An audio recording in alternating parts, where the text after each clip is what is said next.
recording.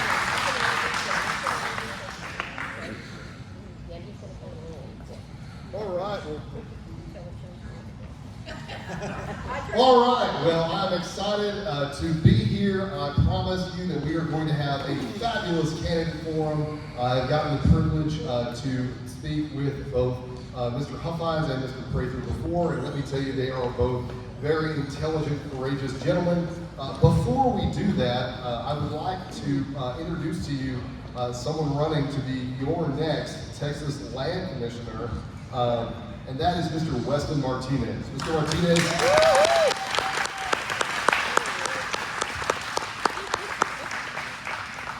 Mr. Martinez is a fourth-generation Texan, a proven conservative leader who was born and raised in the Alamo City. He is now running to be Texas' next Land Commissioner and has the experience and track record to serve the great state of Texas on day one. He's already served as statewide commissioner, having been appointed real estate commissioner under former Texas Governor Rick Perry. As a real estate commissioner, Weston worked with the legislative and executive branches of the Texas government to oversee all licensing, regulation, and enforcement related to realtors, inspectors, and appraisers. The agency maintains approximately a $23 million budget with close to 300 employees, seeing nearly 10,000 new license applicants a year. He also created the bill to make human trafficking a death penalty offense. Please welcome Mr. Martinez.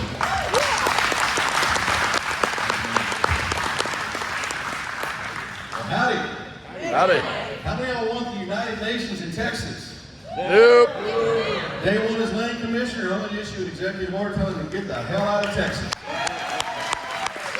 Because right now, they're in the Alamo right now saying how a lot of things are run, and one of the founding priests in one of the other missions, they don't even let that person be remembered in the history. You want to know why?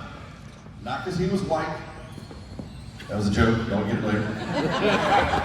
But because he enslaved Indians. He forced them to learn how to read, write, and farm. Good Lord. How many people in Texas have taught people how to read, write, and farm? Every ag teacher in Texas would be arrested if that was the case. Ladies and gentlemen, we got a problem. We have to make sure that we protect Texas. Look, we got some people running for statewide office, they get it. Can I get an amen? Amen. And we got some people running for statewide office, they ain't ever got it. Nope.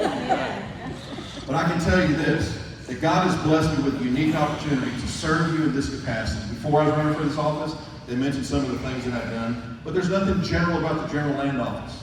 It's like being the CEO of the King Ranch.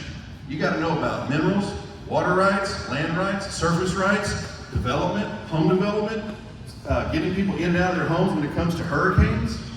It's a big, big problem. And I have solutions, not just talk. How many of y'all like the border to be secured? Absolutely. I know these two guys want it secured. Guess what? The Land Commission Office was created by the Republic of Texas before Texas was a state. Let that sit in for just a second. It was created for two purposes. Number one, to actually populate the state of Texas. And number two, to fund the Texas Revolution. I never thought we'd need to have another one, but we're getting kind of close. More than kinda. Y'all can see some of the pictures back there in the back, but I can tell you as land commissioner, I generate my own revenue from that office, okay? And that revenue is not all constitutionally committed, so I can actually build a wall. And I can build it right, because believe me, $14 million a mile, good Lord, that's fuzzy math that I don't add up with. But you have to build the wall, secure the border. But on top of that, I have a plan to take the Rio Grande River, turn it into the Mississippi. Make it deep and wide. Y'all remember the song from church? Oh, yeah. That's right. You know why? Because if we have the Rio Grande River as a navigable river, you know what will happen? People will stop walking across. Oh my God. Cowboy logic. Sorry, Chad, I'm not trying to steal the next podcast. But somebody said, how are you going to do that? Well, number one, we're not required to put water into the Gulf of Mexico. Shocker. Number two, there was a treaty created in 1888 that determined that water would be put into the Rio Grande River via the Colorado from the U.S. and Mexico. Guess who's behind on the water payment, Don? Mexico. Guess how many years they're behind, Chad? 5 years. I have 5 children, 3 boys, 2 girls, no twins, and I'm not Catholic. I'm not Mormon either, for all y'all from West Texas. Baptists without a TV in the bedroom. But I can tell you this, you gotta be good at something, simmer down. Look, we have an opportunity to save Texas. Right here, y'all can see these are Chilean IDs. They ain't Chileans, they're Haitians. They've been in Chile for 10 years since the earthquake. We picked these up on the south side of the river because you know what they do? They walk to the river, they drop them on the river, and they come across that little line, and they say, we just got here from Haiti. Yep. It's exactly what's happening. They're even sonogramming the women. Guess why? They can fast track that. And then you've got an anchor baby. It's not a racist word, it's an adjective. You got an anchor, I went to college on the bull riding scholarship, y'all forgive me. You've got an anchor baby, so 9 months later the coyote can call and say, if you don't let me use you as a mule, I'm gonna kill your other family in Mexico.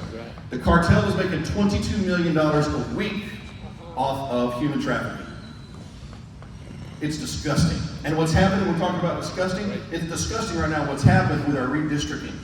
We've got Republicans that are doing nothing but trying to keep their steak dinner coming. And there's not a lot of people talking about it, but it is shameful and disgusting, and it's everything that we have accused the Democrats of doing our entire adult lives. They're not trying to make districts more conservative. They're trying to make districts more safe, so that way they can keep their steak dinner coming. Look, I'm going to wrap this up because we got other things to talk about here tonight, but let me tell you this. As land commissioner, I promise you, I will make people so proud of Texas, they'll want to move here.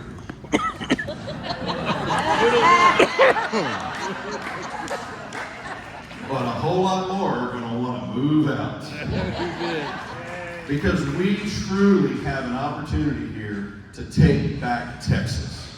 And if we don't do it, it ain't going to get done. And we have to do what we're going to do. Look, the Hurricane Harvey, the Land Commission put out Don, you're in the home building business, right?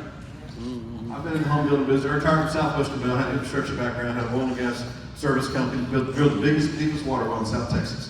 For all y'all oil and gas guys, 5,000 feet deep, 6,500 gallons a minute. I signed 300,000 acres of rights across the Eagle Ford Shale and signed one of the majors to an MSA for the entire play. God just bless me, I ain't that smart, okay? They have said that they are proud that after Hurricane Harvey, that they have gotten 3,000 people back in their homes. It's a little slow. That's horrible. You'd be bankrupt if you did 3,000 homes in that many years with that much land and that much resources. So I can tell you that I will hold and work alongside everybody that's in office that wants to put a constitutionally correct government in place. As land commissioner, we fund the public school fund, the permanent university fund, and the Veterans Land Board. You know that we got 10 veterans nursing homes in Texas that have twice the death rate of the national average in other nursing homes across the United States? Twice the national average. Our veterans deserve better. Do you know that the permanent school fund is what's been used by these rogue school boards to go out there and actually use their school bonds? That's what they use for security. It's so over leveraged, I think we're going to have to figure out if it's going to even be solvent. So look, I'll tell you this as I wrap up in closing. Day one, we're going to return prayer to the Alamo.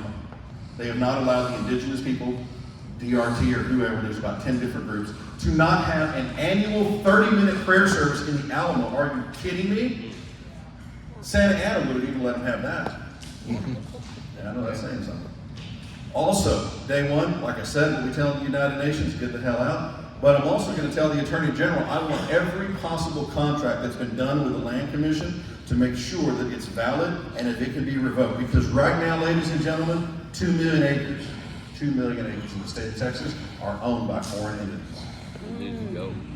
Canada bought 800,000 acres of tree timber in the Piney Woods. We know about CCP and what they did with their 200 square miles over north of Del Rio. And as land commissioner, I'll tell you this, we actually are the only place in the world that allows you to subrogate your carbon credits. Fancy word. China comes over here, they put a solar farm on that piece of property. They get ERCOT to do a 20-year power purchase agreement. That means we're on the hook for paying for it. And then, when that happens, they get the carbon credits off there. Guess what they do? go back to China. I almost said Mexico. They go back to China, and guess what they tell the Paris Climate Accord police? I don't have to put that scrubber on my smokestack. I have credits. I just brought these credits from Texas, y'all. Mm-hmm. So as land commissioner, like I told you, I've sold mineral rights before. I am in the power of negotiating the deal. I'm going to hold back some of those credits, and I'm going to also tell Biden we are not going to limit our pumping restriction on the state land anymore. He can go straight to hell. Spindletop. Thank y'all for being here. Thank y'all for being involved. I'm Weston Martinez, WestonForTexas.com. We need your help. We need your support because I cannot do this by myself, nor do I want to.